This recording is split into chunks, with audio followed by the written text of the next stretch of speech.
Peggy 18.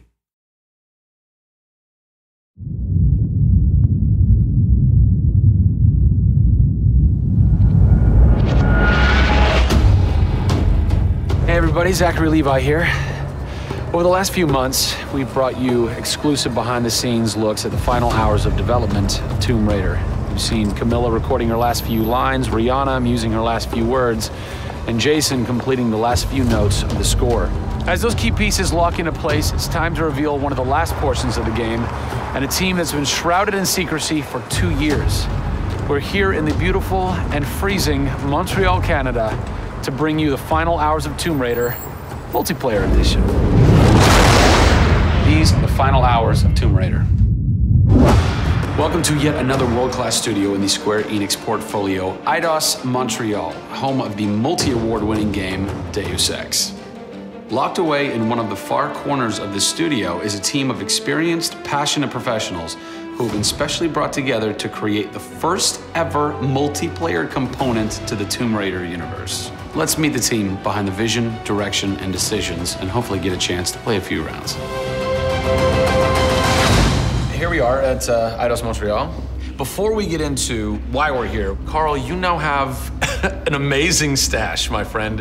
What is the impetus behind this? As a studio, we've been participating in Movember. A good friend of mine, JJ Owens, works for Movember in LA. We set up the gaming challenge and we brought studios from all around the world together. I think so far we've raised somewhere in the region of $140,000, $150,000. Well done. Been a big success, although my wife doesn't necessarily always approve. She hates it? Oh, my wife wakes up in the morning. She says that she hates it. She secretly loves it.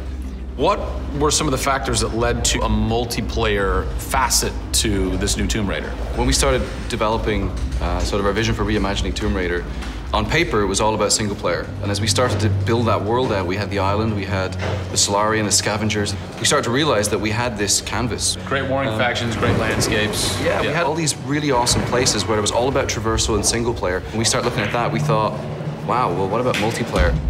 Part of the genesis of that was Lara Croft and the Guardian of Light that kind of cracked open a door to lead you guys into the multiplayer into here at Eidos Montreal. Guardian of Light was a downloadable, a smaller scale project, and that allowed us to sort of take the risks that we wouldn't necessarily take on a full-blown project. Guardian of Light was our Pixar short. It's the idea that whilst you're building your big project, you're always thinking about that next thing, but also allowed us to be able to start understanding co-oping and networking. It was a game that actually brought Tomb Raider fans together for one of the very first times. You hear them in their ear and they were having fun. And as a result of that, that led to us thinking about multiplayer. Hopefully our single-player experience we're delivering is a very sort of single-player, solitary, immersive type of experience. But at the same time, we believed tomb raiding together with friends would be fun. Tomb raiding, I think that's the first time I've ever heard that term. I like that. It's fun.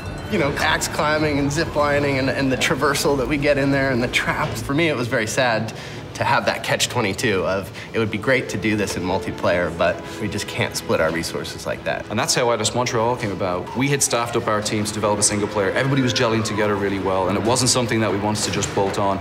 We always said if we were going to do it, we're going to do it right.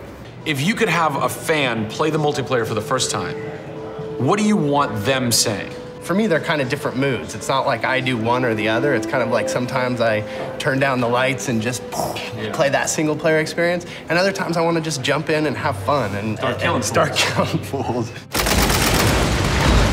Joe Curry, producer of multiplayer on Tomb Raider. It's the first time Tomb Raider has ever incorporated multiplayer. Yeah. And you're in charge of that. Yeah. What's running through your mind when you get that call? Well, first off, exciting, right? I mean, we're all huge fans of Tomb Raider on the team. I mean, we grew up with Lara Croft.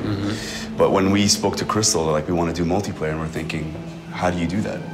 It's always been Lara's story. You've been in charge of creating the first ever Lara Croft Tomb Raider. No pressure. Multiplayer. No pressure, Zach. Thank you. What are some of the main pillars that you brought over from the single player to the multiplayer to make those two worlds cohesive? The element that really stuck out was survival. Group surviving together. Right. But then traversal, the ability to go up and down and kind of everywhere in a level.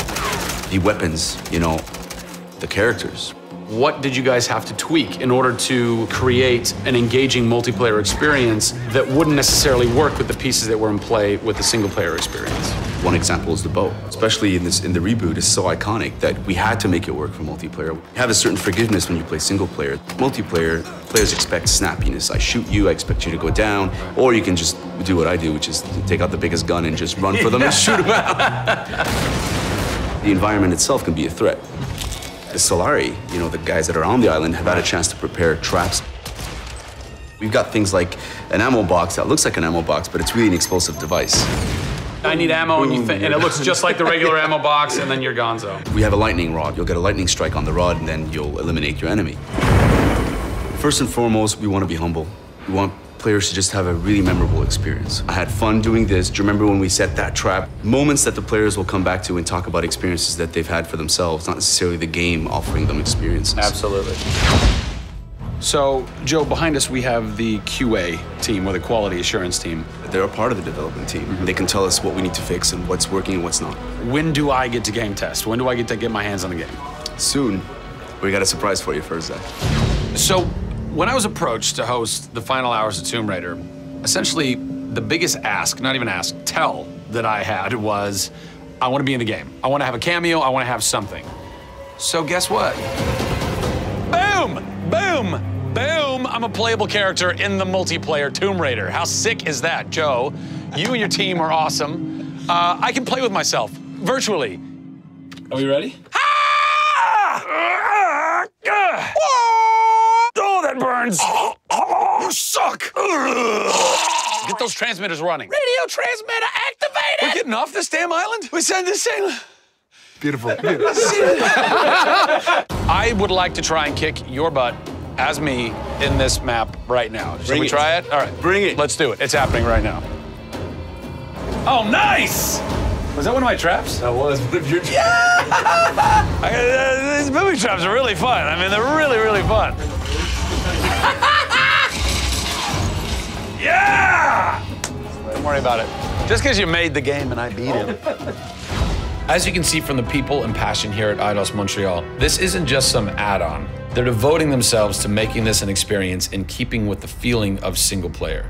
Familiar, yet different. Coming up in the final 2 episodes of our series, we go back to the home of Lara Croft. They're taking Tomb Raider to the finish line, and we'll be there for it.